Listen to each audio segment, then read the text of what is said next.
unfortunately, as a shareholder of Google, I have to admit it, they are an ideologically driven company at the highest levels of decision making. I revisited an old video that I completely forgot about that I made over a year ago, which was looking at what would happen if you search for black men versus white men. For white men, and it's still there, it's pretty much just what can we do about our privilege?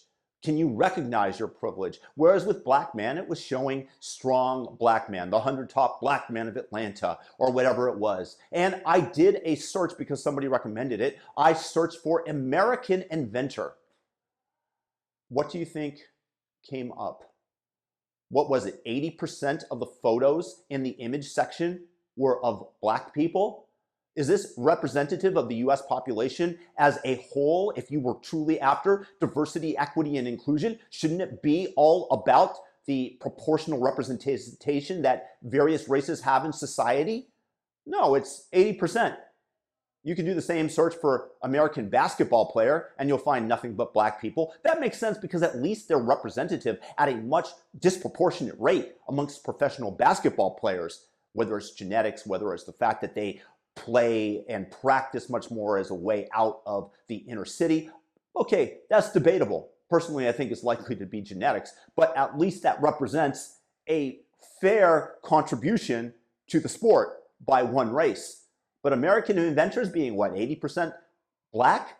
It can't be anything else but discrimination and SJW logic of Google at the highest levels. And what this is, it's so insidious because it seeps into society. White people are privileged. Repent for your privilege, white people. It's racial politics, and it just is one-sided completely, and it just seeps in very slowly into society in a very silent manner. It's not like there's a lot of people that are pushing back on this, that are realizing this. It's just slowly affecting our minds, numbing us into this collective Marxist ideology where race is paramount because it's a way to divide US citizens. So a pox on Google. I really should sell my shares if I wasn't so greedy. I do believe that Google's search engine is obviously infected and not really valid anymore.